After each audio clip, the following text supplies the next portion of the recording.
ಹೊಲಕ್ಕೆ ಅಕ್ರಮ ವಿದ್ಯುತ್ ಸಂಪರ್ಕದಿಂದ ಸ್ಪಷ್ಟವಾಗಿ ಕಾಡಾನೆ ಸಾವನ್ನ ಅಪ್ಪಿದೆ. ರೈತ ಶಿವಣ್ಣನನ್ನ ಬಂಧಿಸಿರುವ ಘಟನೆ ಶನಿವಾರ ಬೆಳಗಿನ ಜಾವ ನಡೆದಿದೆ.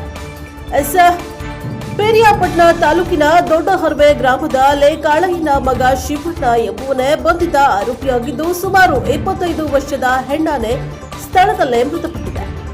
ನಾಗರಹೊಳೆ ರಾಷ್ಟ್ರೀಯ ಉದ್ಯಾನವನ ವನ್ಯಜೀವಿ ಹುಲಿ ಸಂರಕ್ಷಣಾ ಸೂಕ್ಷ್ಮ ವಿಭಾಗಕ್ಕೆ ಸೇರಿದ ದೊಡ್ಡ ಹರ್ವೆ ಅರಣ್ಯದಿಂದ ಶುಕ್ರವಾರ ರಾತ್ರಿ 11:30ಕ್ಕೆ 2 ಹೆಣ್ಣು ಆನೆಗಳು ಸೋಲಾರ್ ತಂತಿ ಮುರಿದು ಕಂದಕವನ್ನ ದಾಟಿ ರೈತರ ಜಮೀನನ್ನ ಪ್ರವೇಶ ಮಾಡಿದ್ವು ಎಂದು ಪ್ರತ್ಯಕ್ಷದರ್ಶಿಗಳಾದ ಕೃಷ್ಣ ತಿಳಿಸಿದ್ದಾರೆ.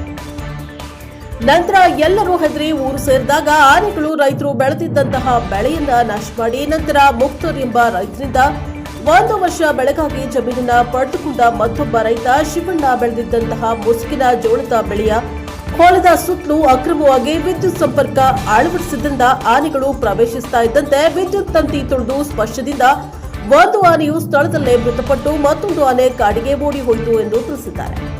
ಸ್ಥಳಕ್ಕೆ ಹುಣಸೂರು ಉಪ ವಿಭಾಗದ ಸಹಾಯಕ ಉಪ ಅರಣ್ಯ ಸಂರಕ್ಷಣಾಧಿಕಾರಿ ಲಕ್ಷ್ಮೀಕಾಂತ್, ವಲಯ ಅರಣ್ಯಾಧಿಕಾರಿ ಕೆಇ ಸುಬ್ರಹ್ಮಣ್ಯ ಭೇಟಿ ನೀಡಿ ಪರಿಶೀಲನೆ ನಡೆಸಿದ್ದಾರೆ. ಬೈಲುಗುಪ್ಪೆ ಪೊಲೀಸ್ ಠಾಣೆಯ ಪೊಲೀಸ್ ಸಬ್ ಇನ್ಸ್ಪೆಕ್ಟರ್ ರವಿಕುಮಾರ್ ದೂರನ್ನ ದಾಖಲಿಸಿಕೊಂಡು ಆರೋಪಿ ಶಿವಣ್ಣನನ್ನ ಬಂಧಿಸಿ ಮುಂದಿನ ತನಿಖೆಯನ್ನ ಕೈಗೊಂಡಿದ್ದಾರೆ.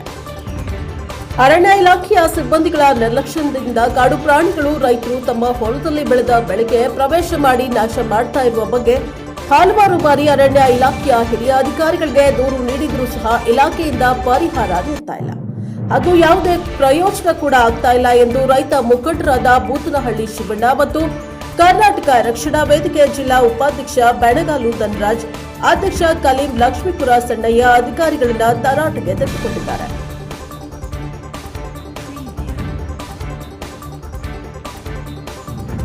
ಅಷ್ಟೇ ಅಲ್ಲದೆ ಕೇವಲ ರೈತರಿಗೆ ಶಿಕ್ಷೆ ನೀಡಿದ್ರೆ ಸಾಲದು, ಈ ನಿರ್ಲಕ್ಷ್ಯಕ್ಕೆ ಕಾರಣರಾದ ಸಂಬಂಧಪಟ್ಟ ಅಧಿಕಾರಿಗಳ ವಿರುದ್ಧವೂ ಕಾನೂನು ಕ್ರಮವಾಗಬೇಕು ಎಂದು ಬೈಲುಗುಪ್ಪೆ ಪೊಲೀಸ್ ಠಾಣೆಗೆ ರೈತರು ದೂರನ್ನ ಸಲ್ಲಿಸಿದ್ದಾರೆ. Bureau report NKS TV 4 Hunsur.